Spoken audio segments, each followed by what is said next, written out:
Hey there, my pre-calc people. Today we are looking at lesson 2.8b, inverse functions. The reason why I'm doing this one like this, I cannot publish this one. I'm using someone else's material this time. It's going to save me some time, save you guys some time to do this one in person. Some important things to talk about. Function notation and what it means in words again. Yay! Example 5, let's see if M be the cost in dollars of mangoes. What do the following statements tell us? Be sure to use units. So I'm plugging in M is ounces of mangoes, C is cost. So when I look at this, get out of here. I'm plugging in 12 for M, and M is ounces of mango. Right? And I'm plugging it and I'm finding cost.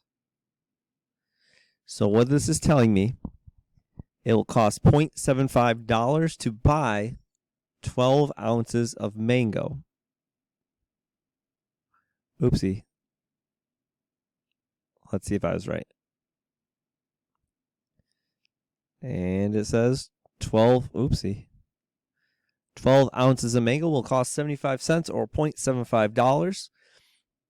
Conversely, inversely, also we can do that with B. 8 ounces of mango cost 50 cents. Does that make sense? All right.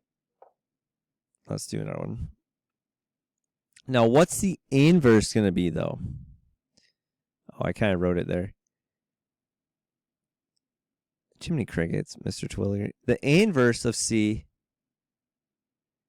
So we switch our X and our Y, right? So this 3 is now going to be our cost. And this is ounces of mango. The other way I could look at it is this. If C inverse of 3 equals 48, then C of 48 equals 3, right? Because we switch our X and our Y for inverse. So we're switching our M and our C. Okay? Same with here. C inverse of 0.75 equals 12. Look up here. C of 12 equals 0.75. Okay? So that tells me $3 will, because C inverse will give me ounces, where C gives me cost. So C inverse of $3, so if I have $3, I can buy 48 ounces of mango. Or this is saying if I have 75 cents, it will buy me 12 ounces of mango. All right? Okay. Close your eyes.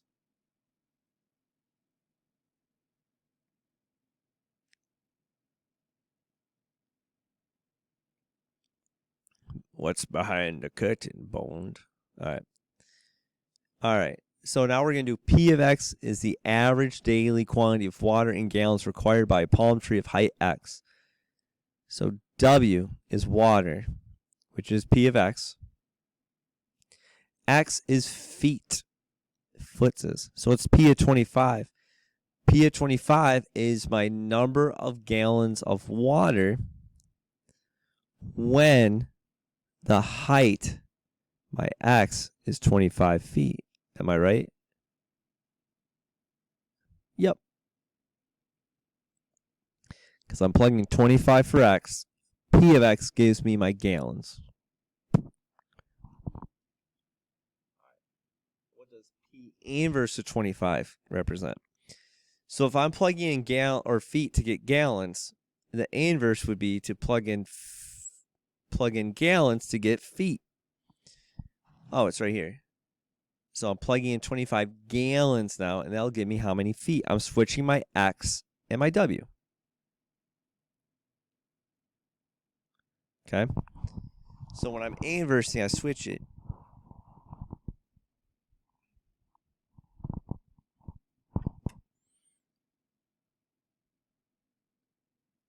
Or I have to ask myself, if I'm doing my inverse, it means that's my 25 goes on the outside. Okay? So it's how many feet does it take to get to 25 gallons? A was 25 foot. B was 25 gallons. The inverse. You may have to pause this. What does the equation P of V equals 50 tell you about V? Rewrite in terms of P inverse. So P V 50 tells me if I am V tall, I will need 50 gallons because P of X is my gallons. So if I rewrote this the opposite way, it would be P. I switched my V and my X. So right now 50 is my X, right? So I'm going to plug it in and then put my V over there. Ta-da. So I do P inverse of 50, and they'll tell me whatever V is if I inverse it.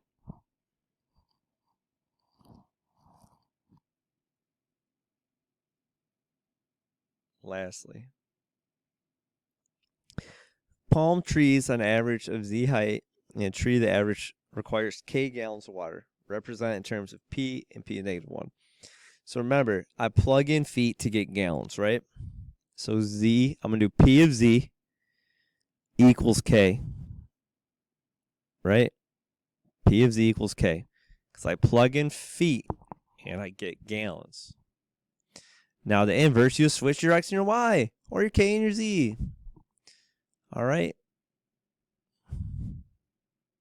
All right, let's go through E.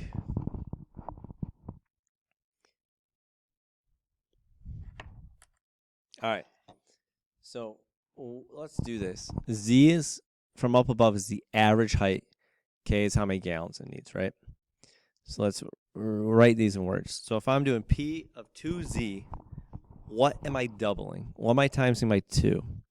Well, I'm timesing my Z, which is my average height. So that's going to become the amount of water, because it's P of 2Z, for double the average height. I doubled the height. P of 2Z is still amount of water.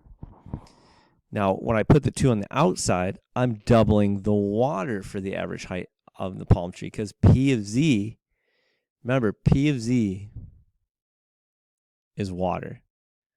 Just Z is height, average height.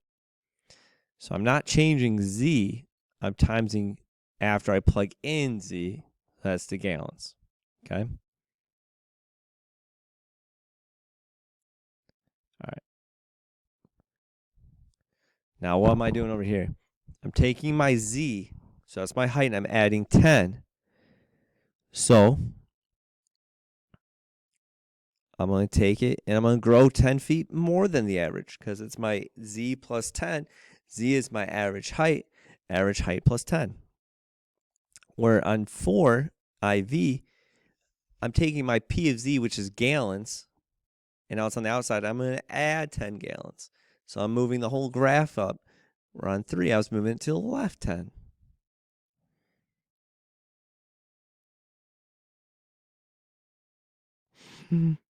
So now if I inverse it, I already gave away the hint.